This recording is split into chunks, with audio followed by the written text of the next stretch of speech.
शायद आपके साथ भी कई बार ऐसा हुआ होगा कि आपने जो काम स्टार्ट करा था वो काम आप पूरा कर ही नहीं पाए और अधूरा ही छोड़ देना पड़ा। जानते हो इसका रीज़न क्या है? इसका रीज़न है परफेक्शनिज्म। आपके अंदर कहीं ना कहीं परफेक्ट होने की चाहत है और होनी भी चाहिए, पर परफेक्शनिज्म की नहीं, किसी और चीज़ की, जो मैं आपको इस वीडियो में आगे बताऊंगा। हम चाहते हैं कि हमारा काम एकदम परफेक्ट होना चाहिए जिससे हम दूसरों से अलग बन सके, लेकिन कभी कभी दूसरों से अलग बनना तो दूर की बात है, हम हमारा काम पूरा ही नहीं कर पाते। और ऐसे कई सारे आधे अधूरे काम करके छोड़ देने पर आप कभी भी लेजेंडरी वर्क प्रोड्यूस नहीं कर सकते। आज लोग अपने 2-3 दिन के वर्क को उन लोगों के साथ कंपेयर कर रहे हैं जो लोग वो काम को कई सालों से लगातार करते आ रहे हैं।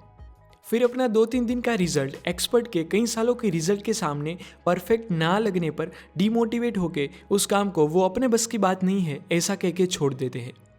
इस वीडियो में आगे बढ़े उससे पहले ही मैं ये बता देना चाहता हूँ कि परफेक्शनिज्म बुरी बात नहीं है। साइंटिस्ट के मुताबिक परफेक्शनिस्ट मेनली 2 टाइप के होते हैं, adaptive perfectionist and maladaptive perfectionist. Adaptive perfectionist अपने हाई स्टैंडर्ड से मोटिवेट होते हैं। वो अपने साथ हाइपर क्रिटिकल हुए बिना अपने क्वालिटी टाइम और फोकस को अपने काम पर लगाते हैं, जबकि maladaptive perfectionist unrealistic standard को चेज करते हैं। वो प्रोकास्टिनेट करते हैं क्योंकि वो अपने अनरियलिस्टिक स्टैंडर्ड को मीट नहीं कर पा रहे हैं, जिससे उनके अंदर एंग्जाइटी और डिप्रेशन बढ़ता है और अपना काम परफेक्ट ना लगने पर वो उसे छोड़ देते हैं। इसलिए आज मैं आपको जॉन एकफ की book finish give your self the gift of done में से कुछ पॉइंट्स बताने वाला हूँ जो मुझे परफेक्शनिज्म को ओवरकम करने में काफ़ी हेल्पफुल लगे। इस बुक में जॉन एकफ ने जो बातें सिखाई है वो काफ़ी प्रैक्टिकल है, आप उसे इमीडिएटली अप्लाई कर सकते हो। और आगे जो मैं बताने वाला हूँ वो कोई बनी बनाई बातें नहीं है, पर कई सारे लोगों के ऊपर एक्सपेरिमेंट करके और उसके रिजल्ट को एक्शनेबल गाइड में कन्वर्ट करके ये बुक लिखी गई है। तो चलिए जानते हैं परफेक्शनिज्म से आने वाले प्रोकास्टिनेशन को ओवरकम करने के कुछ actionable principles. Number 1 is choose what to bomb.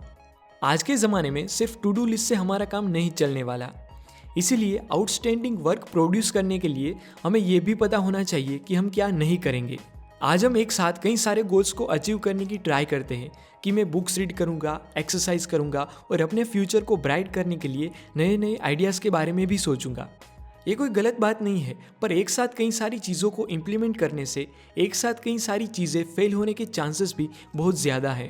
अगर आप रीडिंग, एक्सरसाइज, बिजनेस इंप्रूवमेंट और अपने डाइट को एक साथ अचीव करने की कोशिश करोगे तो पहले दिन तो ये सब कुछ आसानी से हो जाने वाला है, लेकिन धीरे धीरे 2-3 वीक बाद अगर किसी एक चीज़ में सिर्फ एक बार भी फेल हो गए तो आप बाकी की चीज़ों को भी फेलियर मान के छोड़ ही दोगे। इसीलिए बेहतर है कि आप एक के बाद एक गोल्स और हैबिट्स को अचीव करने की कोशिश करें कि पहले मैं अपने डाइट को इम्प्रूव कर लूँ, उसके बाद ही एक्सरसाइज और रीडिंग की हैबिट इंस्टॉल करूँगा। जब आप अपने डाइट के ऊपर वर्क कर रहे हो तब आपके नॉट टू डू लिस्ट या थिंग्स टू बॉम्ब लिस्ट में वो चीज़ों के नाम होने चाहिए जो इस हैबिट को इंस्टॉल करने में आपको डिस्ट्रैक्ट कर रहे हो। आप कोई भी गोल्स को तभी अचीव कर सकते हो जब आप उसको अपना सबसे वैल्यूएबल रिसोर्स दो, और वो है टाइम। और हमें इस बात को एडमिट करनी चाहिए कि हम किसी एक चीज़ में अपना टाइम दे रहे हैं तो वो टाइम हमने किसी दूसरी चीज़ से निकाला होता है। इसलिए अगर आपके पास किसी एक चीज़ में मास्टरी हो और दूसरी चीज़ों में एवरेज या बिलो दी एवरेज हो तो घबराओ मत, क्योंकि आपने अपना टाइम एवरेज एक्टिविटी से निकाल के मास्टरी को दिया होता है। Number 2 is make it fun if you want it done. अपने गोल्स को अचीव करते वक्त ज़्यादातर लोग फन को वेस्टेज ऑफ टाइम मानते हैं। वो सोचते हैं कि काम में मज़ा लेने की क्या ज़रूरत है, पर यह गलत सोच है। जॉन एकफ के मुताबिक गोल अचीवमेंट के मेनली 2 इंपॉर्टेंट फैक्टर्स हैं।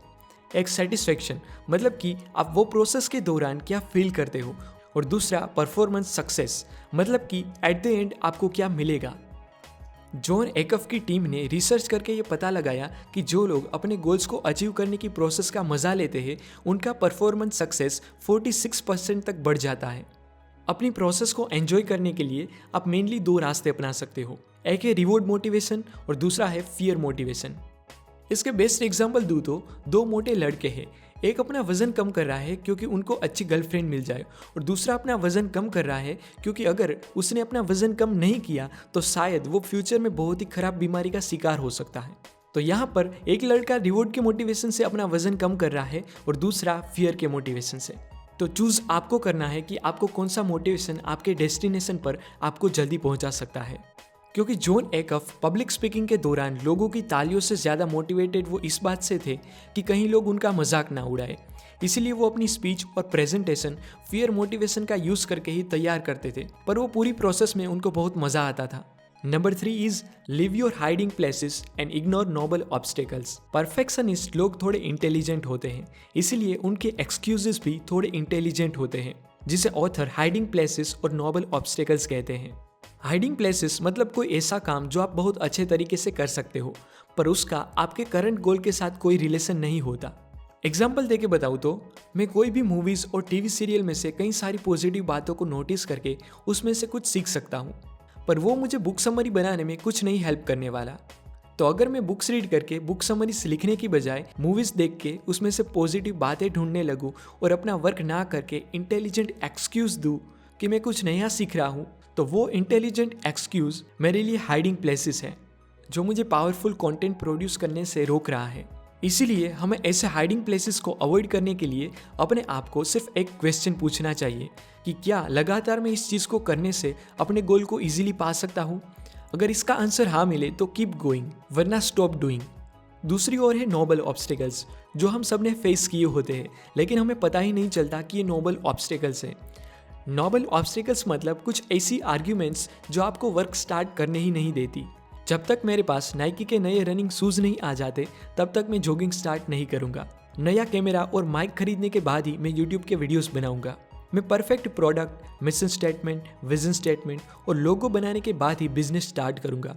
तो ये नए शूज़, कैमरा और माइक, लोगो, ये सब नोबल ऑब्स्टेकल्स है जो आपको नहीं पता लेकिन वो आपको काम स्टार्ट करने से रोक रहे हैं, और आप परफेक्शनिस्ट हो ऐसा कह के वो नोबल ऑब्स्टेकल्स को नज़रअंदाज करते हो। तो हमें ऐसे हो सके उतने हाइडिंग प्लेसेस और नोबल ऑब्स्टेकल्स को ख़त्म करना है। और वैसे भी कोई भी चीज़ परफेक्ट नहीं होती, क्योंकि जो चीज़ परफेक्ट होती है उसमें कभी भी इम्प्रूवमेंट नहीं हो सकता, क्योंकि वो परफेक्ट है। बाहर से स्मूथ और क्लीन यानी कि परफेक्ट दिख रही सरफेस भी माइक्रोस्कोप में देखने पर रफ और डर्टी ही दिखाई देगी।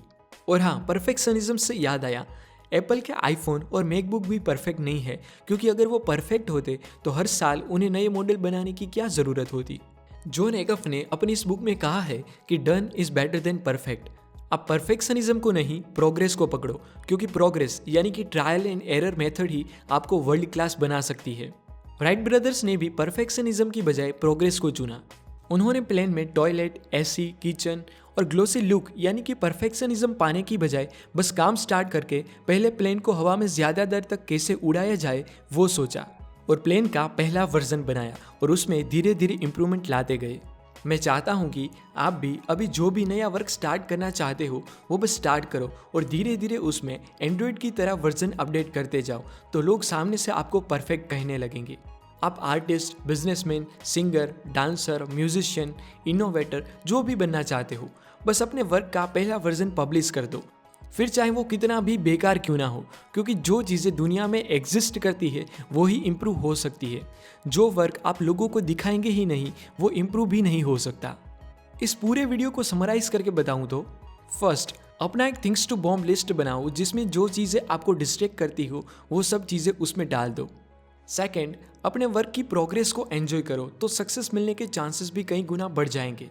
थर्ड, अपने हाइडिंग प्लेसेस और नोबल ऑब्स्टेकल्स यानी कि अपने इंटेलिजेंट एक्सक्यूजेस को जान के उसे अवॉइड करो, और परफेक्शनिज्म के पीछे ना भाग के बस अपना बेस्ट वर्जन बनने की ट्राई करो और अपना वर्क का पहला वर्जन पब्लिश करके धीरे धीरे उसमें अपडेट मारते जाओ, क्योंकि इस दुनिया में कहीं ना कहीं ऐसे लोग होंगे जो आपका वर्ल्ड क्लास वर्क देखना पसंद करेंगे। तो ये कुछ पॉइंट्स मैंने आपको जॉन एकफ की book finish give yourself the gift of done में से बताई है, जो परफेक्शनिज्म को ओवरकम करने में कई लोगों को हेल्पफुल लगी है, जिसकी लिंक मैंने डिस्क्रिप्शन में दी हुई है। धन्यवाद।